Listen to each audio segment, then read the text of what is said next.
कितना रह गया? ज्यादा नहीं। आज रात हम बहुत करीब हैं। 6 महीने हर रात, और अब भी किसी को शक नहीं हुआ। शक तब होता है जब लोग देखना चाहें। यहां सब ने हम पर भरोसा कर लिया है। जमीन के नीचे 2 आदमी, उनके सर के ऊपर मदीना सो रहा है। हाजी, आलिम, पहरेदार, किसी को कोई खबर नहीं कि मस्जिद नबवी के नीचे एक खौफनाक साजिश अपनी मंजिल के करीब पहुंच चुकी है। अगर ये 2 आदमी कामयाब हो जाते तो मुस्लिम उम्मत कभी इस सदमे से बाहर ना आ पाती। लेकिन उन 2 आदमियों को एक बात मालूम नहीं थी। दिमश्क में एक सुल्तान 3 मर्तबा एक ही ख्वाब देखकर बेदार हुआ। एक ऐसा ख्वाब जिसने उनके दिल को हिला दिया, एक ऐसा इशारा जिसने उसे सब कुछ छोड़कर मदीना की तरफ निकलने पर मजबूर कर दिया। ये उस रात की कहानी है जब नबी अलैहिस्सलातु वस्सलाम की कब्र मुबारक को बचाने के लिए तकदीर ने एक सुल्तान को जगा दिया।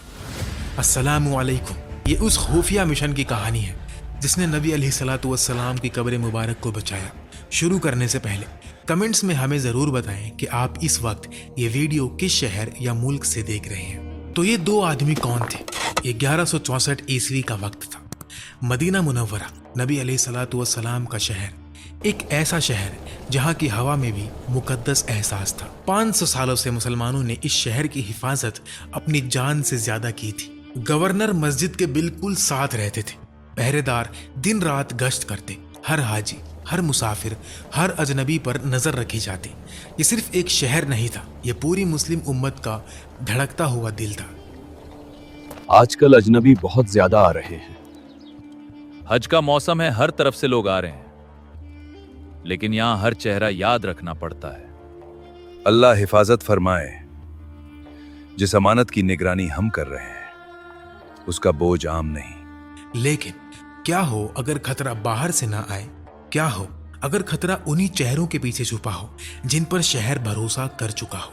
2 आदमी हज के मौसम में मदीना आए। हजारों हाजी शहर में आ रहे थे। भीड़ में छुपने का यह सबसे बेहतरीन वक्त था और उनका प्लान इतना चालाक और सब्र आजमा था कि 6 महीने तक किसी एक शख्स को भी उन पर शक नहीं हुआ। उन्होंने खुद को मगरिब मोरक्को से आए मुसाफिर बताया। लंबी दाढ़ी, सफेद लिबास, हाथों में तस्बीह, वो मदीना की गलियों में चलते हुए बिल्कुल आम हाजियों की तरह लग रहे थे।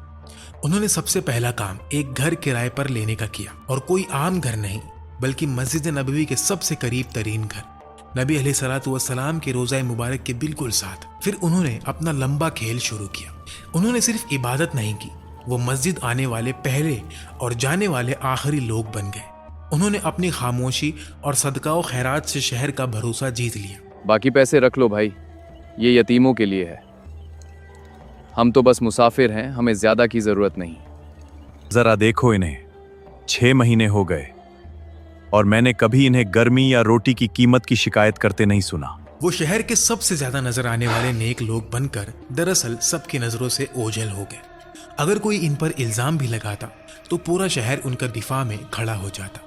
लेकिन जब ईशा के चिराग बुझा दिए जाते और शहर रेगिस्तान की गहरी नींद सो जाता तो ये वली कुछ और ही बन जाते। वो कालीन हटाते, लकड़ी के तख्ते उठाते और जमीन के अंदर उतर जाते। आज रात कितनी बाल्टियां? 20 बाल्टियां, एक कतरा भी कम नहीं। हमारे पास वक्त कम बचा है। लेकिन हर सुरंग के साथ एक ऐसी परेशानी होती है जिसे झुटलाया नहीं जा सकता।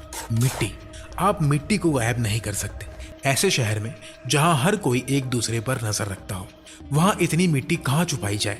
उन्होंने पहले ही तय कर लिया था कि वो इसे चमड़े के बड़े थैलों में भरेंगे, मोरक्कन स्टाइल के बैग जैसे मुसाफिर उठाते हैं। और फजर से पहले जब शहर सो रहा होता वो इन थैलों को जन्नतुल बकी ले जाते। इसे बराबर फैलाएंगे, ऐसा लगना चाहिए जैसे हम बारिश के लिए मिट्टी बराबर कर रहे हैं। कब्रिस्तान में कब्रों के दरमियान वो मिट्टी फैला देते, थोड़ी इधर थोड़ी उधर। देखने वालों को ऐसा लगता कि 2 नेक आदमी कब्रिस्तान की देखभाल कर रहे हैं, सहाबा रदियल्लाहु तआला अन्हुमा की कब्रों का ख्याल रख रहे हैं। किसी ने एक सवाल भी नहीं किया। हफ्ते महीनों में बदल गए। सुरंग बढ़ती गई, 10 फुट, 20 फुट और फिर 30 फुट मदीना की मुकद्दस जमीन के नीचे और गहरी। फिर एक रात उनका फावड़ा किसी अलग चीज से टकराया। ये मिट्टी नहीं थी, पत्थर था। वो मस्जिद की बुनियाद थी। अब वो बिल्कुल नीचे आ चुके थे। 6ठे महीने तक انہوں نے نبی علیہ الصلوۃ والسلام کے روزے کی طرف اوپر کی جانب کھدائی شروع کر دی۔ ہر رات انہیں اس کا احساس ہوتا تھا